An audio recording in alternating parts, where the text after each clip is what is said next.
Fascinating conversations. 3 northern states are having their way at the Supreme Court at the moment, and INEC is giving assurances amidst the threat to the 2023 polls. If INEC says it is ready, are you ready? Because the 2023 verdict begins right now. The Supreme Court of Nigeria has restrained the federal government from implementing the February 10 deadline for the old 20, 200, 500, and 1,000 Naira notes to stop being legal tenders.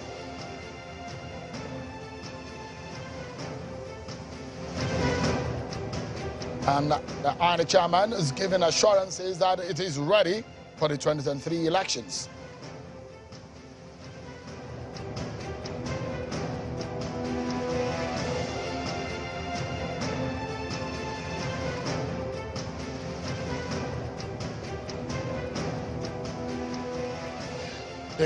The president and the CBN governor met today in what a lot of people say is a continuation of conversation around the Naira notes controversy. We hear some details and the legalities of all of these issues tonight.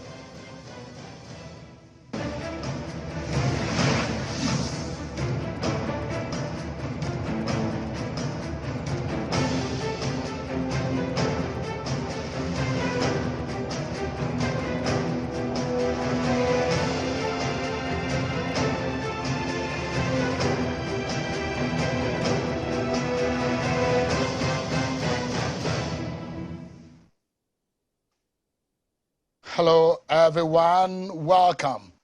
This is the 2023 verdict live on Channels Television. I'm Sean Kimbaloye in Abuja. The countdown continues. 16 days to the 2023 elections. Nigerians are anticipating the opportunity to elect their leaders in an election a lot of people say will be perhaps the most intense and the keenly contested race in the history of our politics.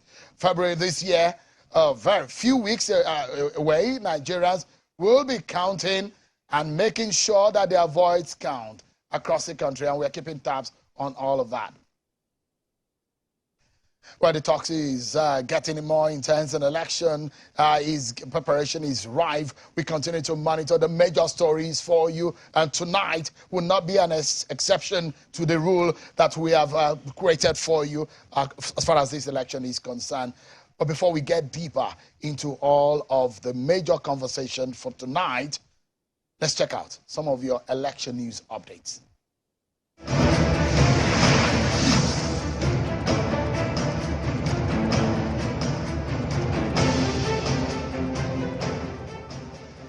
Former President of Nigeria, Chief Olusegun Obasanjo, has expressed optimism that nothing will stop the February and March general elections from holding as scheduled by the Independent National Electoral Commission.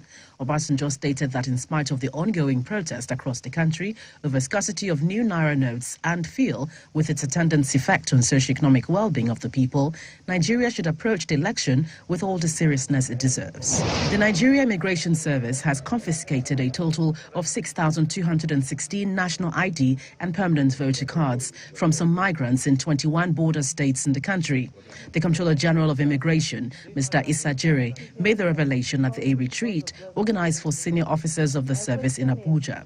Mr. Idris stressed that borders will be closed during the elections. The governorship candidate of the Social Democratic Party in Rivers State, Mr. Magnus Abbey, has raised an alarm over alleged plans by the People's Democratic Party in the state in collaboration with the police to arrest some of its key leaders on frivolous charges. Mr. Abbey says the aim is to intimidate members of his party to stop them from mobilizing support for his governorship ambition. Governor Umaru Fintiri of Adamawa State is assuring communities devastated by insurgency of his administration's readiness to construct abandoned road projects destroyed during the insurgency in the state. The governor gave the assurance when he led the People's Democratic Party campaign train to canvass for votes in communities affected by insurgency in the northern part of the state. The Ogun State chapter of the Action Alliance has flagged off its governorship campaign in Abeokuta, the state capital, with the unveiling and presentation of flag of the party to its candidates at all levels. The ceremony, held at the party secretariat in the state capital, was also attended by its governorship candidate, Samuel Olufemi Adeyemi. The African Parliamentary Advocacy and Reform Group is lamenting what it describes as low interest in the National Assembly elections. Speaking at a press conference in Abuja, the lead partner, African Parliamentary Advocacy and Reform Group, Mr. Chibuzo Okirike, says although media platforms are saturated with the presidential campaign rallies and media engagements with presidential candidates, little or no attention has been channeled towards the electoral campaigns for the National Assembly elections. The group is therefore calling on the media and all relevant stakeholders to use the remaining 15 days window to focus attention on National Assembly elections.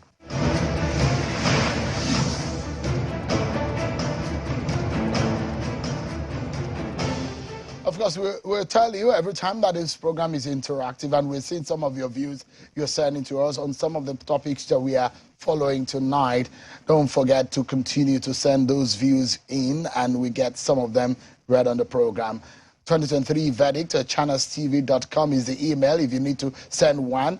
Hashtag 2023 verdict is a hashtag that you'll find on all our social media platforms.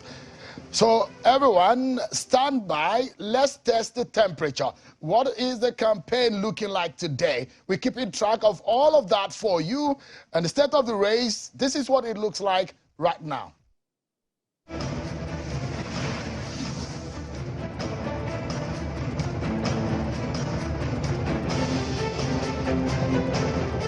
The Supreme Court of Nigeria has restrained the federal government from the implementation of the February 10 deadline of the old 200, 500 and 1,000 Naira notes to stop being a legal tender.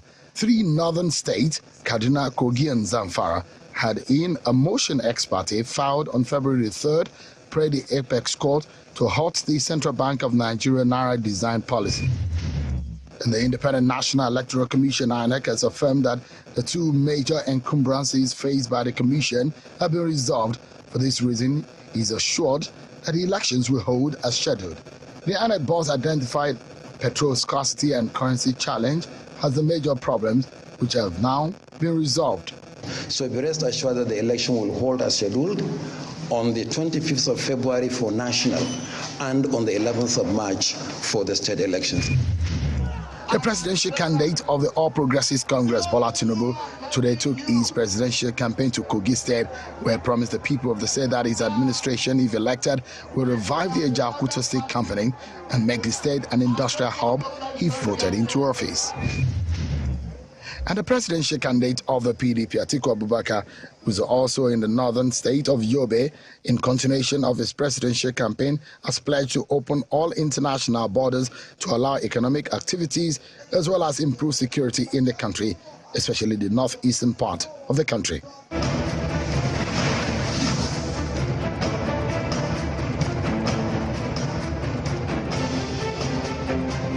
And those are the major issues in the land today.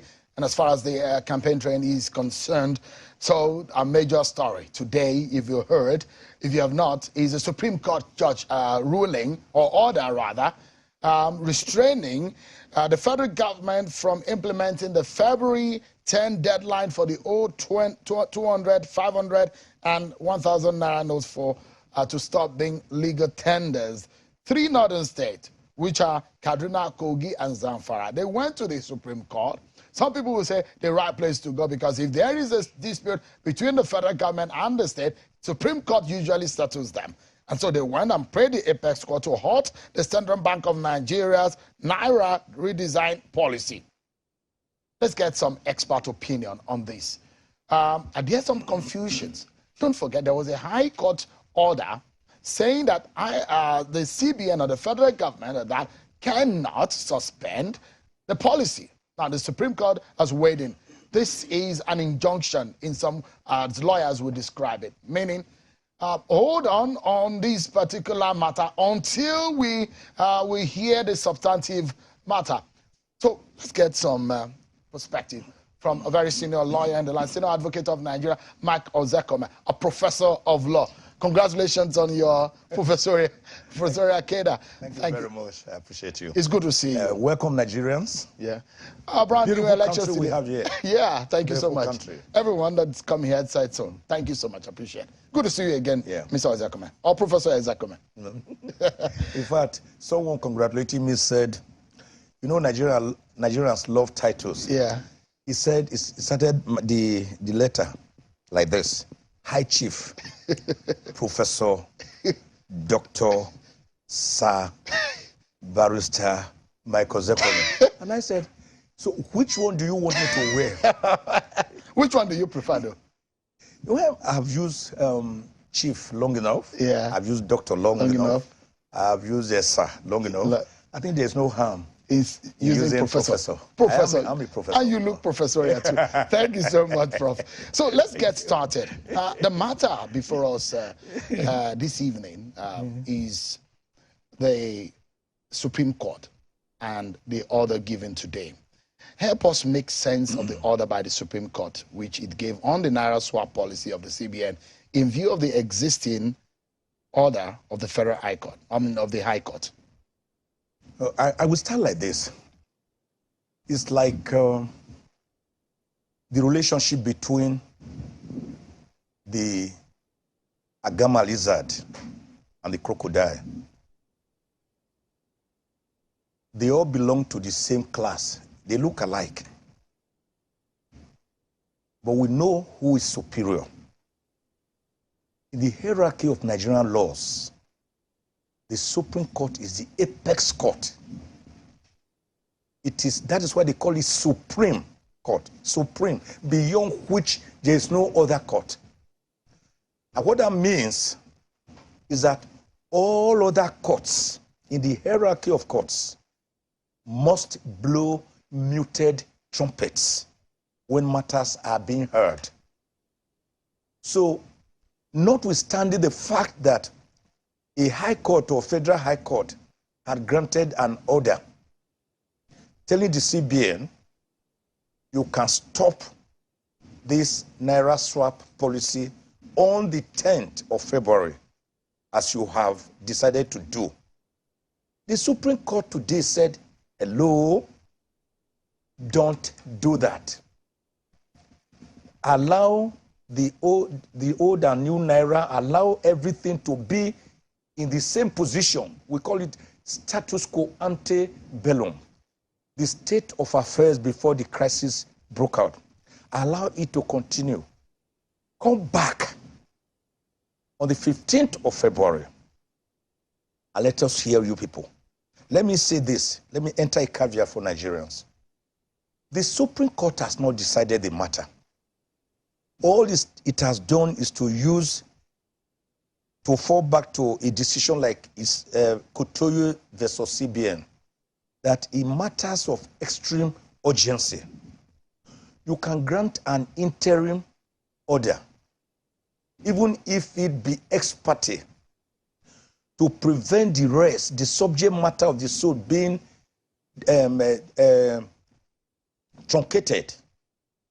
If, for example, the Supreme Court does not make that order, or did not make that order, and the only order existing is that of the High Court, it means that the CBN, by 10th of this month, will stop the use of all old notes. But what the Supreme Court has said is, just wait. Let us listen to you people. Not that it has decided that Zamfara, Kogi, and Kaduna states have any valid case that is actionable, because the action is already being challenged with a preliminary objection. It is another way of saying, let us first drive away the fox before we blame the fowl for wandering too far into the forest. So it has not decided. It has just left the matter in a state, what we call status quo, ante bellum. Let it just remain now until we hear you people. So, but one advice I think I want to profile here is that if you notice, the ruling by the Supreme Court was by a full constitutional panel of 7 justices. This is the type of case I think the Supreme Court should invite amicus curiae for singular, amicus curiae for many. That is, friends of the court. They should invite very respected senior lawyers to come and give their opinions in writing to the Supreme Court. And I also believe, if you ask me, 3 attorneys general of 3 states, Kogi, Kaduna, and Zamfara, have gone to court. Question: any decision arrived at by the Supreme Court, will it not affect the other 33 attorneys general of Nigeria? The answer is in the affirmative. It will.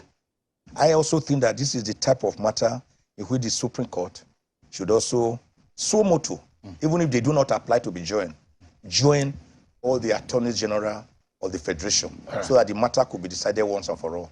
For non-legal minds, they will be asking the question, why did the case just went straight to the Supreme Court? Yes, that is going to be a very contentious matter.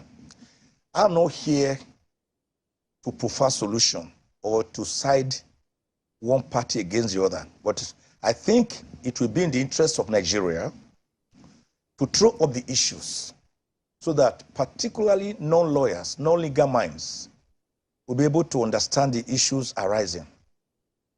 There's what we call the powers of the Supreme Court. It has appellate jurisdiction. It also has original jurisdiction. Appellate jurisdiction is that a matter travels all the way, maybe from an area court or magistrate court, through the High Court, Federal High Court, through the Court of Appeal, and up to the Supreme Court. Then the Supreme Court can hear it. That's its appellate jurisdiction. But there is also what we call its original jurisdiction, which is in section 232, subsection 1 of the 1999 Constitution. And the original jurisdiction has to be for cases that concern whether facts or law, in which the existence of a legal right is involved between a state and the Federation, or between states and the Federation, or between a state and a state. The Supreme Court has original jurisdiction to come in and settle the conflict. Let us see what happens to the case in the at the High Court, where some political parties had gone and they got an injunction of the court to tell CBN not to suspend the policy. What happens to that now that this case has gone to the Supreme Court? I've already answered it. I said the judgment or the ruling of the High Court must blow muted trumpet. This is the big masquerade.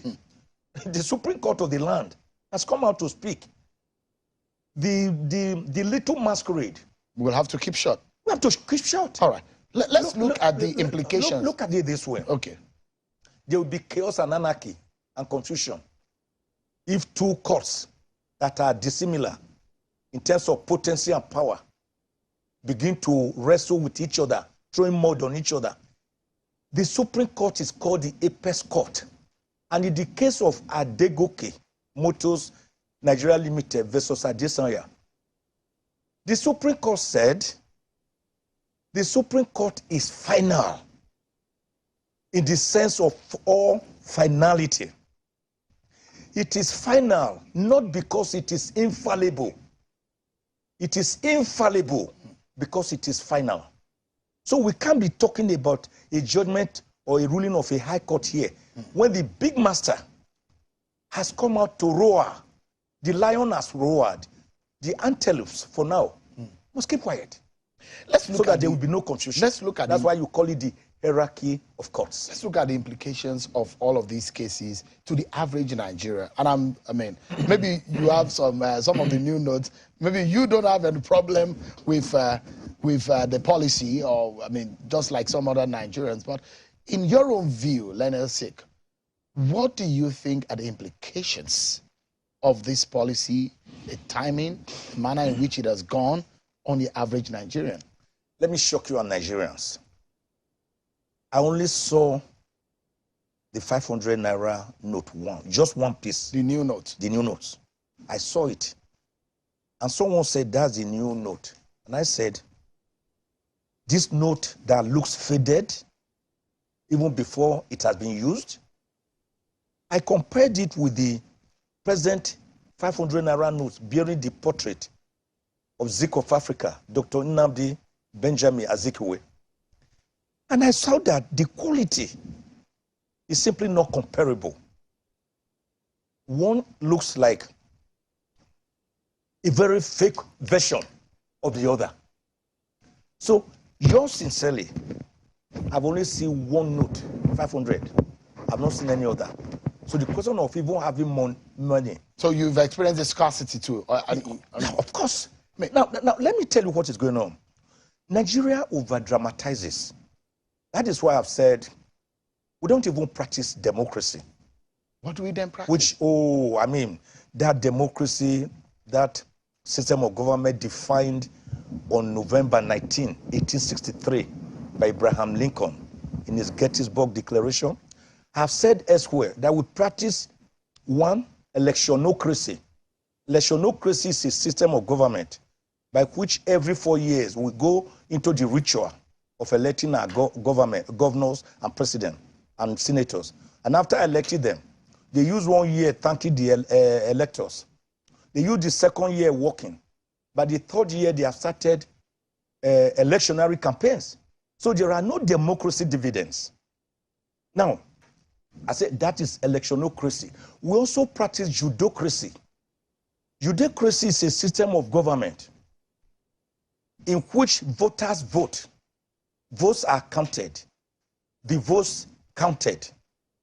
Then the quarreling politicians go before a court of law and start fighting each other.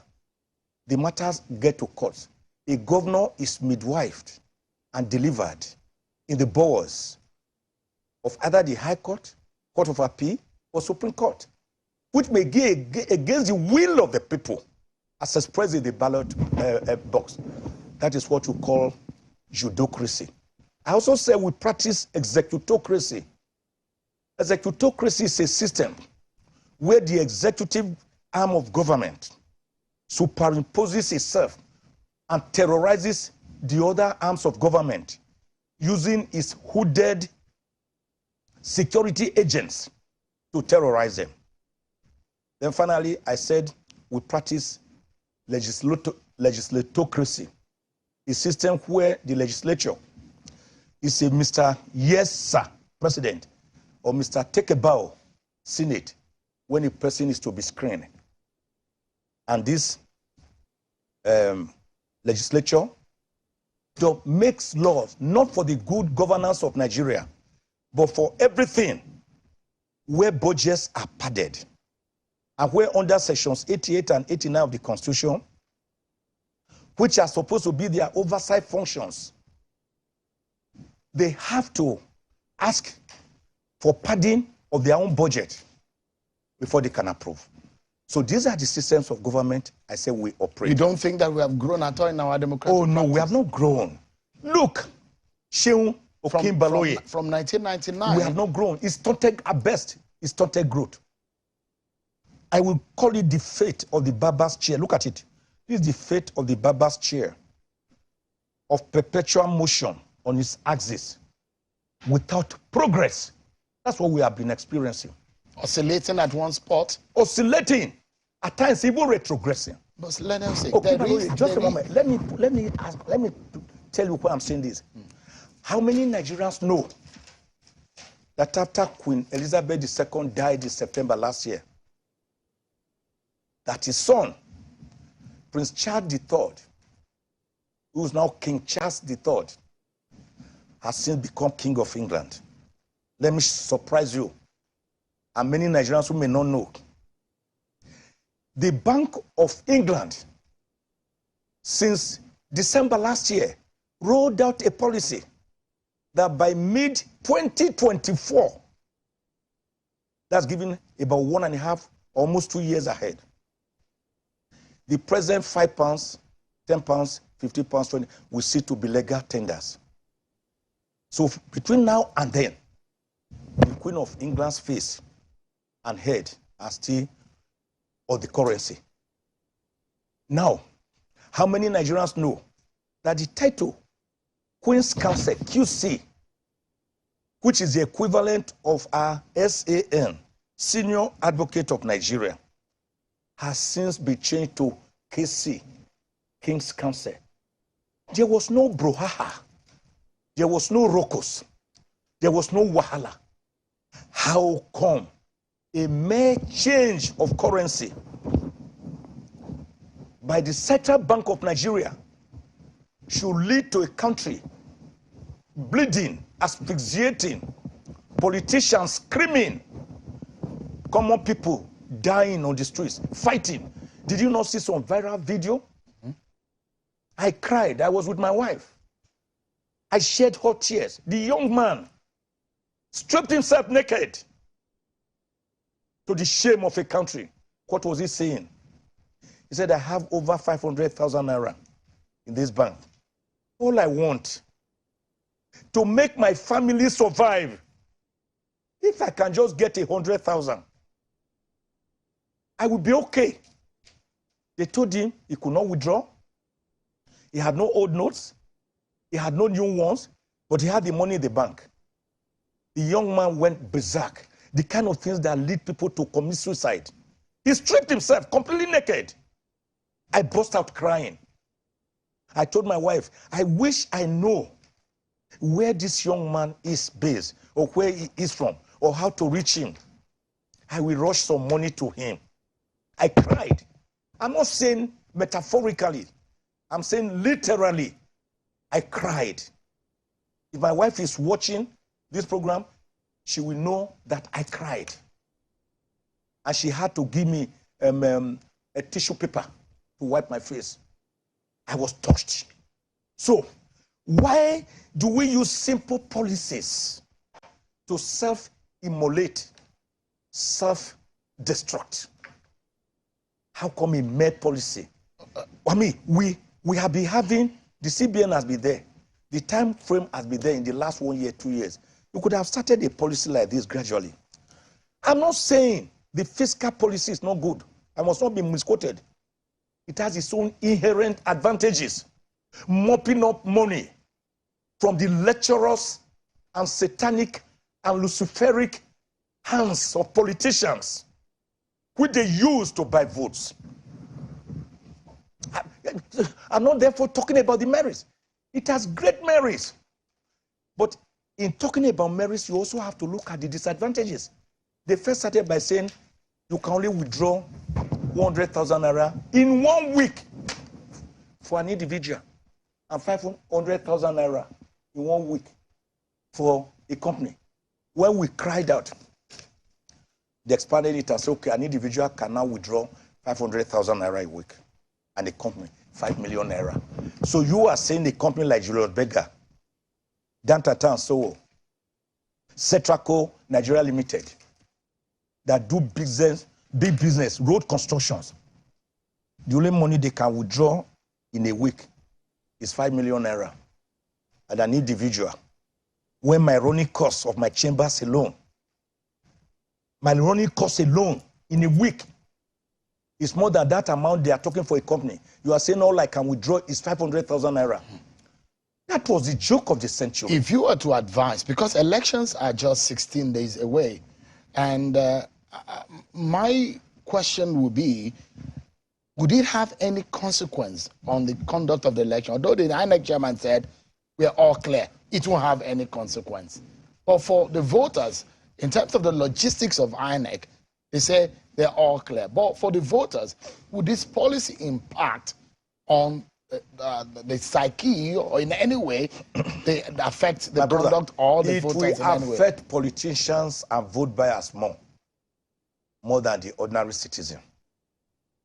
Because usually a voter registers close to his house. There's no question about that. In some isolated cases, they may have registered in a place far away. But the people that will be most hit by this policy, and that is why those who have been crying more have been the politicians, at times using the ordinary man and woman as surrogates to protest and barricade roads so as to show how bad the policy is. Because they no longer have access to cheap money. But by the way, a friend asked me, he said some of the politicians may not even be affected. I asked him why. And he surprised me. And it was a matter of fact. He said many of these politicians you are talking about actually own the banks. So if a bank is to dispense money, it will first give money to his organ, his boss, before thinking of others. Nigeria is a captured state. Nigeria has been captured Well, I mean, by non-state actors, by the elites, rich individuals. There are some individuals that are now richer than Nigeria of our 21 trillion naira current budget. Is it not only about 8 trillion that we can say in terms of revenue? The rest is to be borrowed. So Nigeria is borrowing her future and future generations to the 10th generation. We are in trouble. Make no mistake about that. Let me take you slightly away from the conversation of the CBN policy to yet another legal matter. I'd like to get your view on the Supreme Court judgment on the Yobe Senatorial District election, which submits that the current Senate president is the candidate of the APC for the Senatorial District. Well, that judgment, with all respect, actually came to me as a surprise. What I've tried to do as a constitutional lawyer is to discuss issues dispassionately. Because if you discuss issues based on your likeness for one individual or one political party or the other, by the time those individuals or those political parties are no longer there, you may find yourself in future beclouded by that your past genie that you let out of the bottle. So that is why I can comment on that case, because it is a judgment that has been decided. Delivered. And I'm a teacher, I'm a lecturer. I'm a professor of law. So I critique and I criticize. The electoral act is clear. Look at sections 83, 84. Look at the constitution itself. If a candidate dies, for example, the political party can bring forward another candidate for them to hold a fresh primary elections. In the same way, a candidate may decide to resign and say, yes, I've won this position as a senator. I'm not going again. Then all that the political party will do is to hold another fresh primary. We don't call it a rerun. It's not a rerun. It's a fresh primary under the Electoral Act. That is what the Electoral Act provides. Thank you. Shall I read? I mean, for our viewers. Yeah. That's section 84. 84. That's what I said, yeah. Section 84(1) says, a political party seeking to nominate candidates for elections under this act shall hold primaries for aspirants to all elective positions which shall be monitored by the commission. Yeah. Subsection 2 says, the procedure for the nomination of candidates by political parties for the various elective positions shall be direct, indirect primaries, or consensus. Yeah. Then, yeah, that's what it says. Check 83, let's see. Yeah.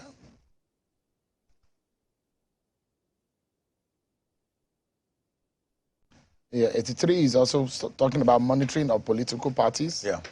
Yeah. I guess where you're talking about is where it talks about check 81. Trying to zero in on this section. Yeah. Dealing with a candidate voluntarily withdrawing. Okay. No, 33, sorry. Go to 33. Go to 33. Go to 33. Political parties changing candidates. A political party shall not be allowed to change or substitute its candidate whose name has been submitted under Section 29 of this Act, except in the case of death or withdrawal by the candidate. Yeah. Yeah, go on. Provided that in the case of such withdrawal or death of a candidate, the political party affected shall, within 14 days of the occurrence of the event, hold a fresh primary election to produce and submit a fresh candidate to the commission for the election concerned. That's the section. Section 33. In case of death or withdrawal by a candidate, the political party will now hold another fresh primary to be monitored by INEC. Coming to this case of Machina, and Lawan, the Senate president. Nigerians beheld when Senator Lawan contested the presidency. That is, he contested for the position of president in their primaries, in the primaries of the APC. He did not win. If Machina had withdrawn voluntarily under Section 33 of the Electoral Act, then a fresh primary will be held within 14 days.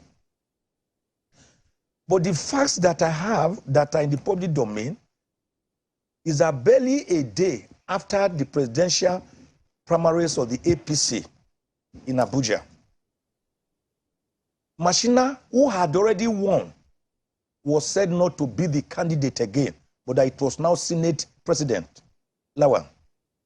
The question there came, when did APC give notice to INEC that we are going to have another fresh primary?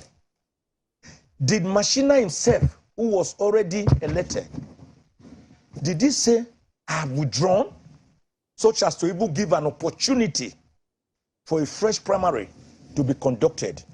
You cannot have two Obas in one palace. But I mean, let us say, so, the premise upon which the Supreme Court gave this judgment was on the procedural law. Yeah.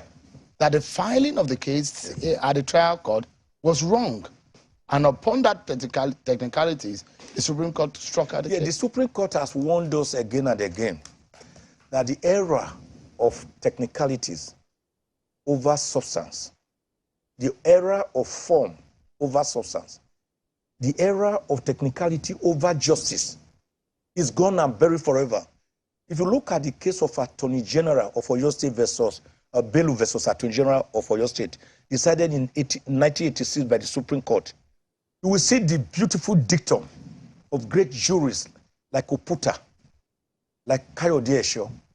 He said, and when the spirit, when the apparition of technicality comes out of their graves, clanking their manacled legs, he said you should put them back in the graves where they belong and do substantial justice. We are talking about serious matter as the representative of the people. And the people have chosen their own representative.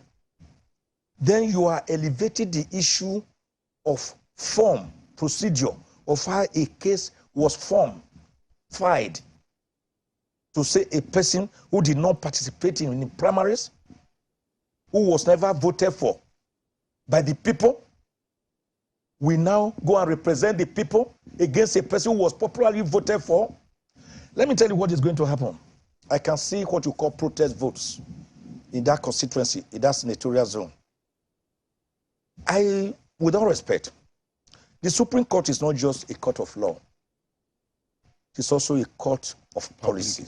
Policy. And that is why I'm always defending the judiciary and the Supreme Court, because when we violate it, when we allow it to be violated, there will be trouble. All right. Let us say, let's close on this note. We just have 30 seconds, and I'd like to get your view.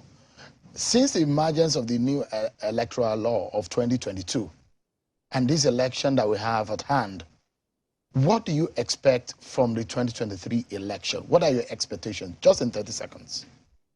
Expectations, 2023 elections, Nigeria will not break into smithereens, as some people have predicted. Some emergency pastors, imams, Nigeria will break. Nigeria is not going to break. God is a Nigerian. we will still wake up after 25th of February. Nigeria will still be united. Yes, there will be violence in some places, here and there, pockets of violence. The beavers has come to stay, but even within the beavers, there could still be some form of manipulation, but not on the kind of large scale we have been seeing before now. It will minimize it. All right. There will still be electoral malpractices, but not at the level we have been seeing it. And Nigeria will still be there. But let me say this. The next coming president, whosoever you may be, and listen to me loud and clear, your first function, the first thing, even if that is your only thing, if that is the only thing you do throughout your session, convene a national conference, whether you call it sovereign or whatever. All right. Allow the people to make a people's driven, autochthonous, indigenous constitution by the people, for themselves. Subject it to a referendum and plebiscite of the people so that you can have a people's constitution, not the present decree number 24 of 1999 that we call the 1999 Constitution. Thank you so much indeed. God bless Nigeria. Professor, Doctor, Barrister, Don't be like that person who wrote me the letter. I don't want to be found guilty of not giving you your rightful titles. But thank you so much. Always a pleasure learning law from you. Thank you so much. Nigeria is a beautiful country. When you travel out, when I travel out of Nigeria, within 10 days, I'm already itching to come back.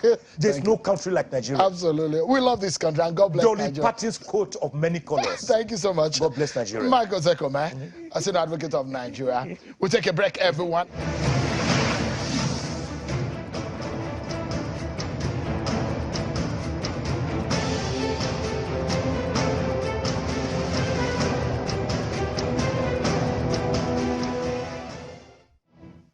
Thank you so much, everyone. Welcome back to the program.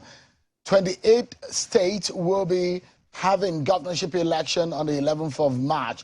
One of such states that you need to look out for is Ogun State. And tonight, there is one man who court is held down for several months considering the lawsuit from the APC and Labour Party. But the appeal court gave a judgment in January allowing him and about 23 candidates of the party for the legislative positions to get back on the ballot. Mr. Biyi Otegbeye is the governorship candidate of the ADC. He's joining us live virtually from Abeokuta.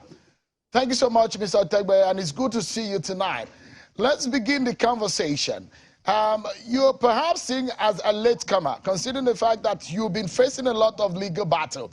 Now that you've gotten onto the race, you have a governor that is seeking re-election. You have a PDP candidate that's not the first time that is seeking office. These two men are giants and heavyweights in their own right. Why do you think that the people of Ogun State will be looking in your direction at this time? Thank you, Sheon. Let me first express some courtesy by greeting Nigerians and the good people of Ogun State. I'm also happy to tell you that we have finally overcome the setback of the several lawsuits filed against us. Let me say this. They filed a total number of 24 lawsuits, and all the lawsuits went on appeal, and those cases were reversed by the Court of Appeal. So we are set to stand election. But then, throughout the period of the litigation, we were never bothered at all because we knew that justice would prevail at last. So it wasn't a question of folding our arms. We have always been working underneath. Our supporters have been going from house to house, motivating the good people of Ogun State. And we have always monitored what has been going on with the poor governance that we are experiencing now.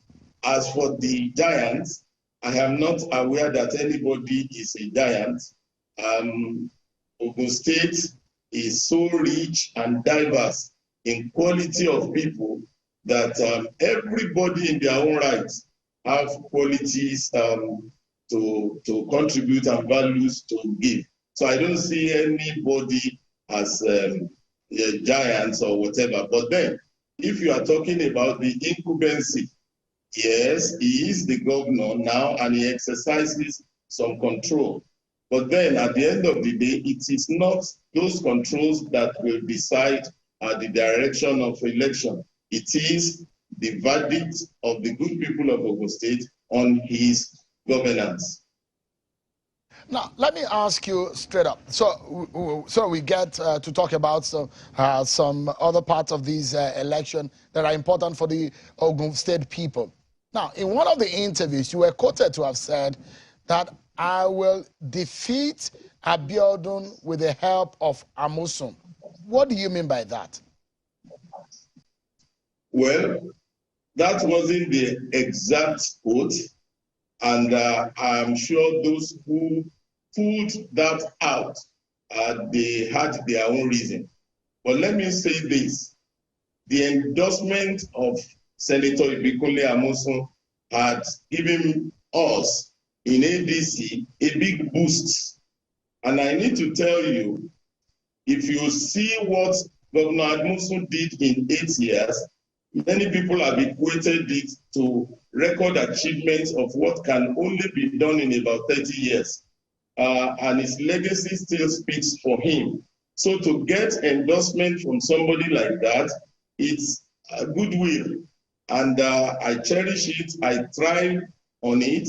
And I am sure, one way or the other, that support is going to create a great bounce. But is it enough to win election? No, certainly not. There are so many other critical stakeholders that are supporting us, but the accumulation of all these goodwills and support from broad-based across Ogun State will certainly take us to Kemoson. As for whether we are going to get there, I can tell you without any shadow of doubt, I will be the next governor of Ogun State come May 29 later this year. You seem to be very confident. And so my very first question, I'll go back to it in part. The confidence, I like to know where it's coming from. So no one wins election by just springing out from the blues. Springing out from the blues in this sense is that ADC as a political party might not be seen in the scheme of the politics of Ogun State as a party that has far-reaching structure.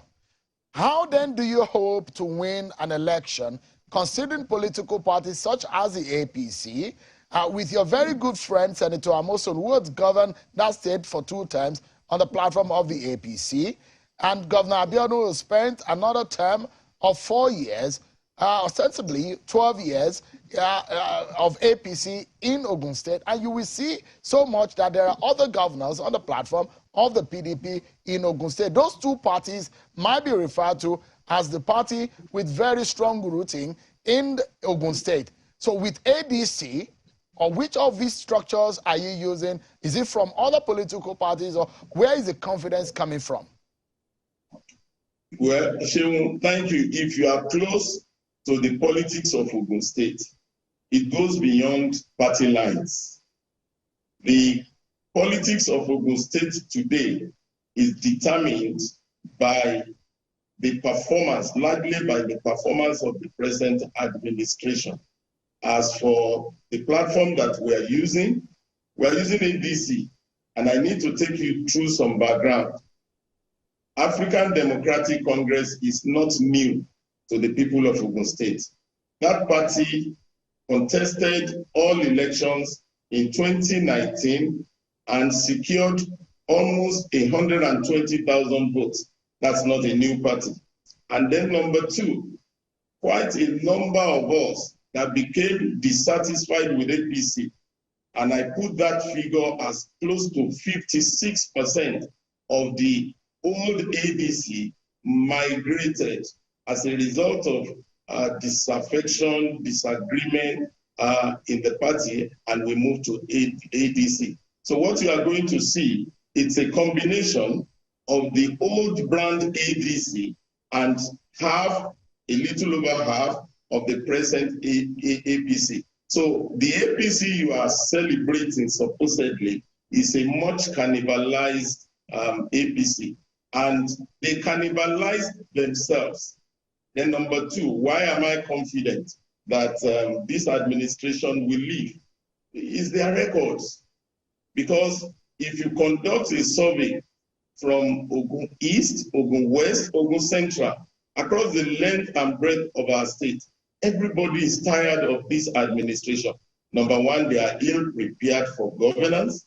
Number two, their regime is the worst in terms of transparency and being truthful to the people. Number three, they have literally messed up the civil service.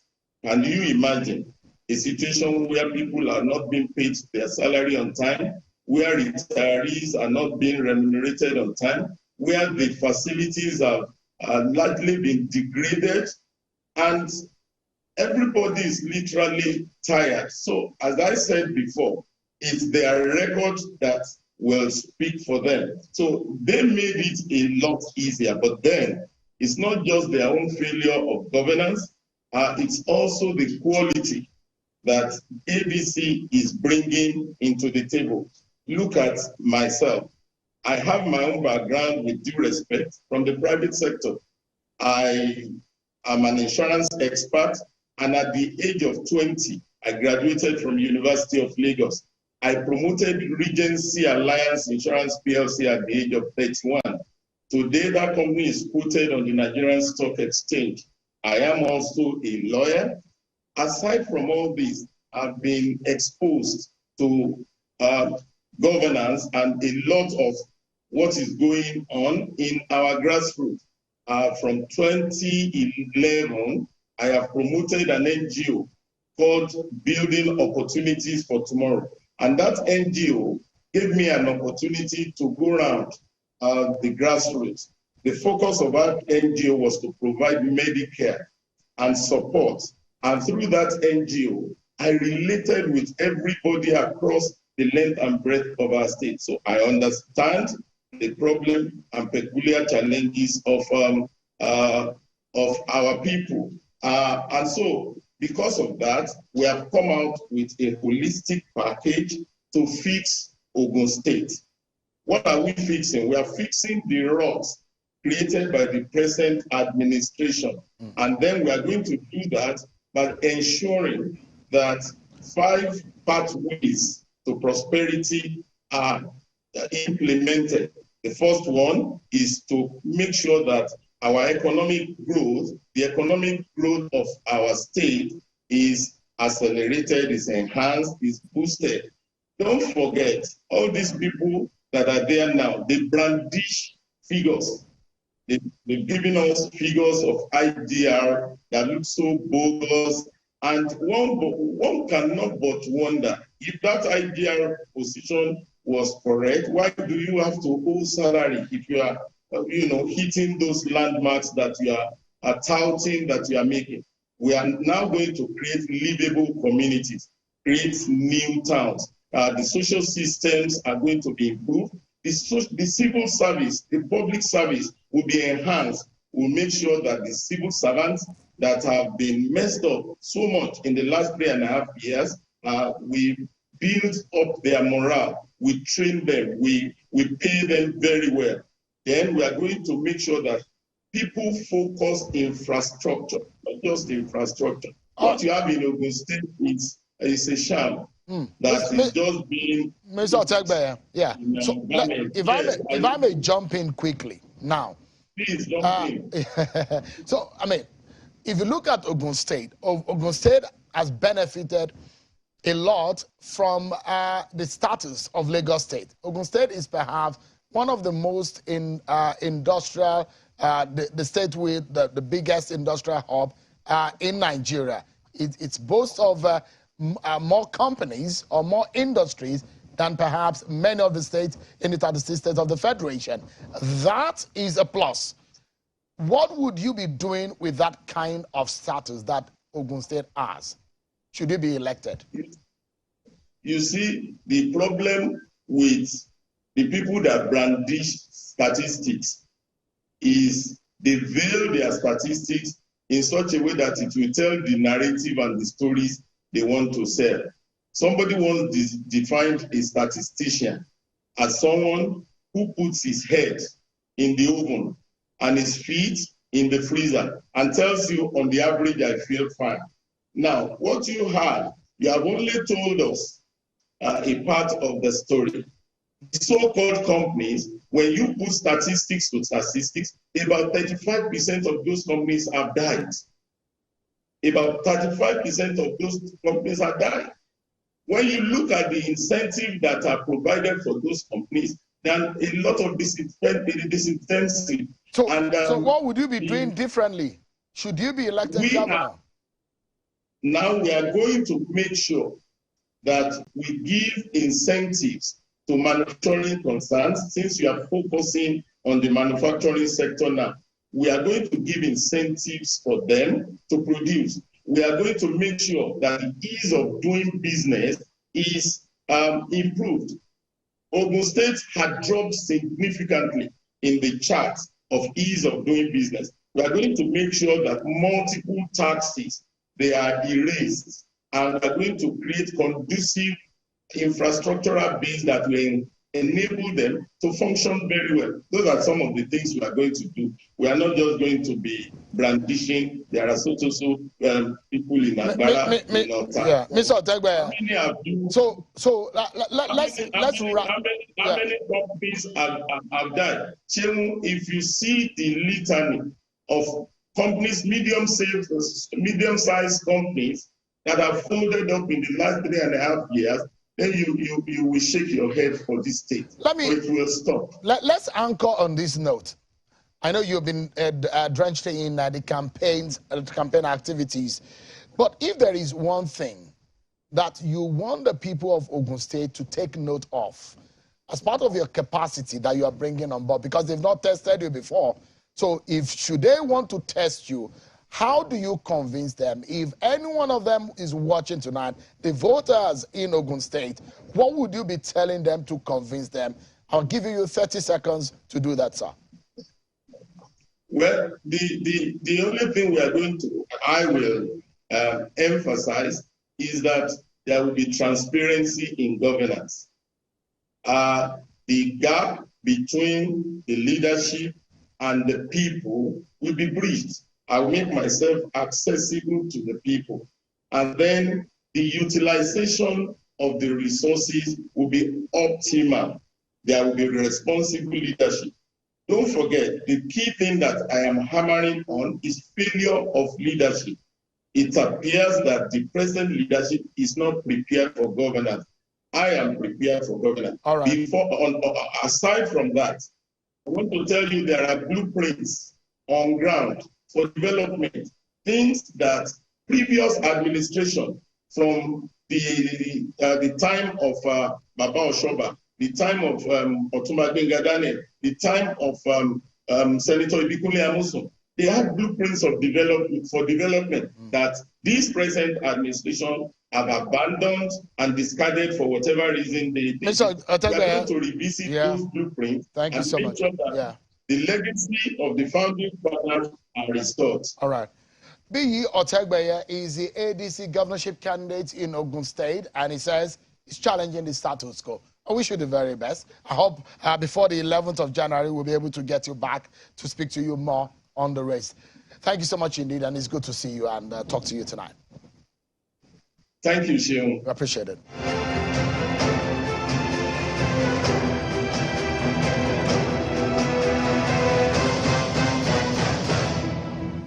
Thank you so much, everyone, for sticking around with me. You remember what happened on Saturday? INEC mock accreditation exercise across the country. Let's take a look at what happened. China's television data analyst, Baba Jide Ogunsowo, joins me. Hi, Jide. Sure. You had there a lot of controversy after your analysis last week. Hope, are you here with some controversy this time around? The controversy continues. If you have enough time, we'll look into it.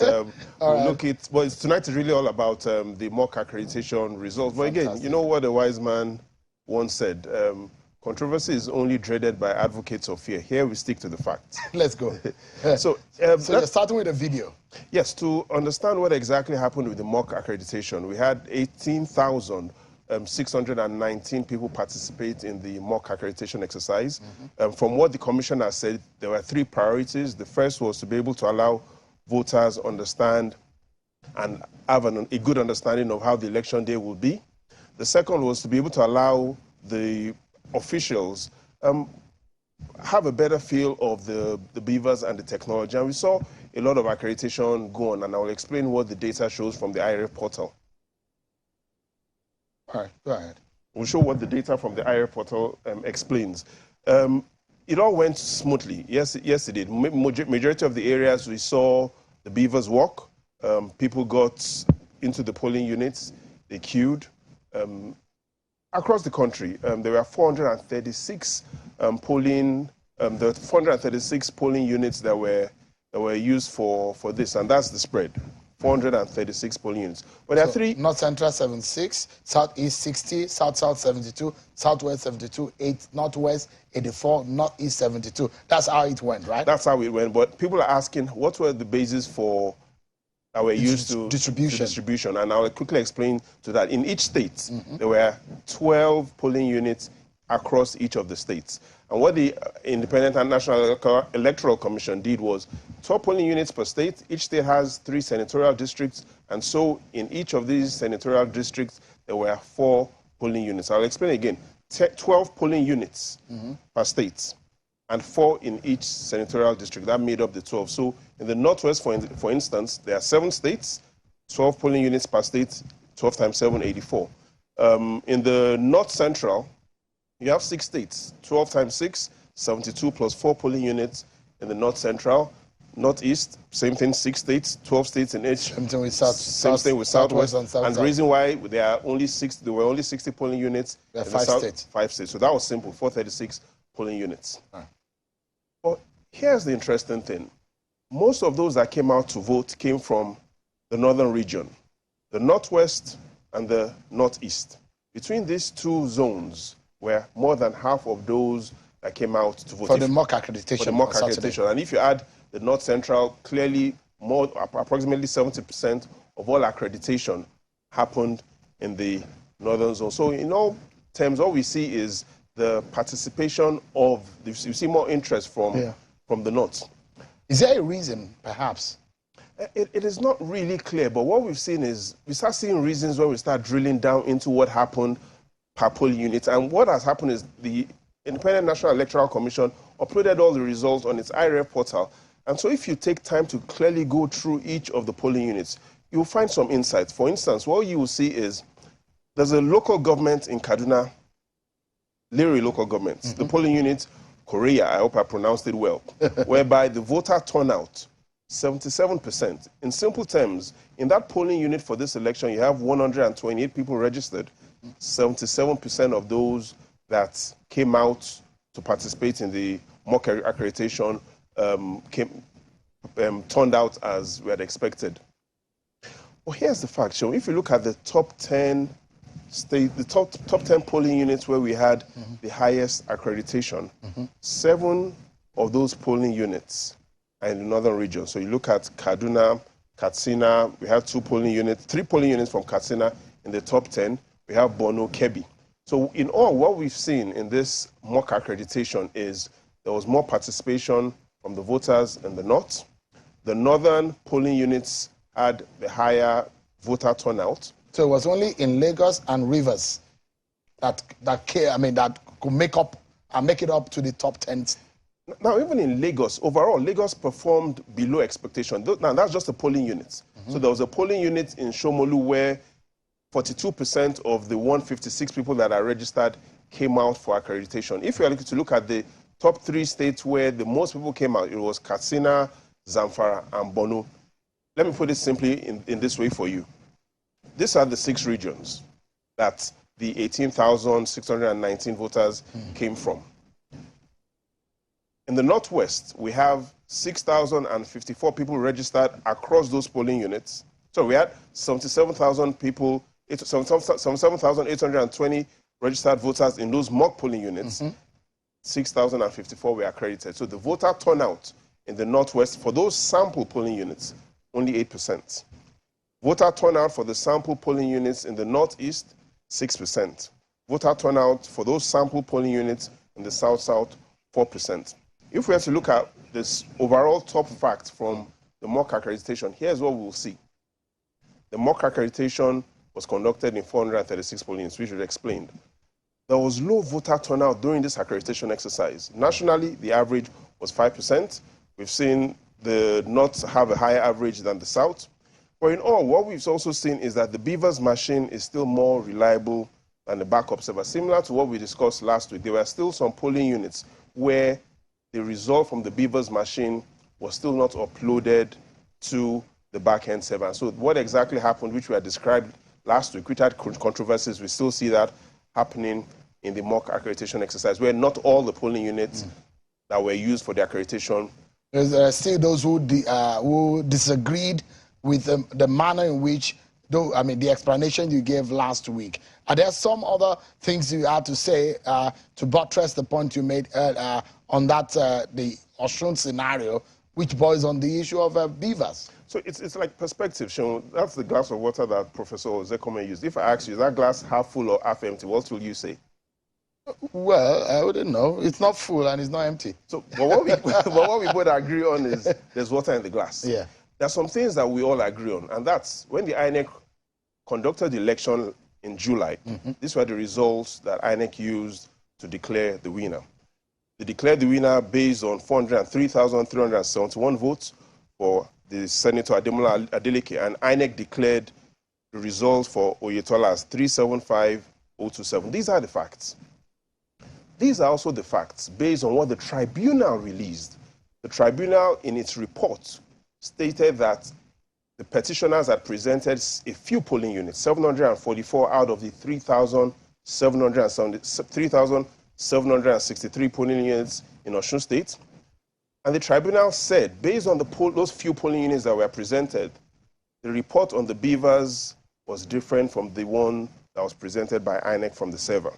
It had shown that if you cancel those polling units, Oyetola will score 314,931 and Adeleke will score 290,666. Are the deductions made from both of them? Deductions were made from both of them. What the tribunal simply did was that, based on the report it had in front of it, that the petitioners had presented, there were 744 polling units where Beavers accreditation did not match with server accreditation. These figures are from the tribunal's report. But here's the point. If we look at two other perspectives, rather than just look at the 744 polling units that the petitioners presented, if we take the position that why not cancel all the polling units where the Beavers accreditation was greater than the server accreditation. In other words, any polling unit where, for instance, the Beavers shows 10 accredited, and the server report that was presented shows 7 accredited. Let's cancel it all. And if we do that, there will be 2,587 polling units cancelled. In other words, 69% of those that voted, their results will be cancelled. Yes, the victory will still go to Ademola Adeleke, but my point is, almost more than half of those that had voted in Osun will have their results cancelled if we go with this template. Or even if we go with another template, whereby as long as, and you need to follow this carefully, as long as the report on the beavers is different from the report on the server, cancel all the results. And if we follow the results that INEC declared, it simply means 70% of the polling units in Osun State will be cancelled, because look at the data. Only 30% of the results show the beavers being equal to the server. And that is the challenge. As we go into the presidential election, INEC has to take a position. Will the results be declared only when all the polling units results at the beavers, all the results of the beavers machine at the polling units matches with the server, or will the results be declared as long as the total votes cast On the beavers, physically. Physically. So you have a choice. Either we wait on election day to make sure that all the beavers' results matches with what is on the server, or we make sure that all the total votes cast, as long as total votes cast is not greater than the accredited results. Jide, well, yet another controversy that you have stirred up with the data they have brought forward. But thank you so much indeed. Well, based on the laws, the beavers machine is here to stay. The beavers is reliable. And the only real difference why the beavers result is different from the server result is because the beavers cannot upload data to the server without network. And that's the key, network. Babajide Ogunsawo, Channels Television data analyst. Thank you so much indeed for coming tonight. Well, that's our show for tonight, everyone.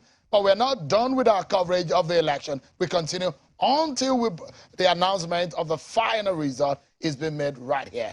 Thank you so much, everyone, for watching tonight. I'll see you tomorrow again at 7 p.m. I'm Joaquin Aloe. Goodbye, and God bless Nigeria.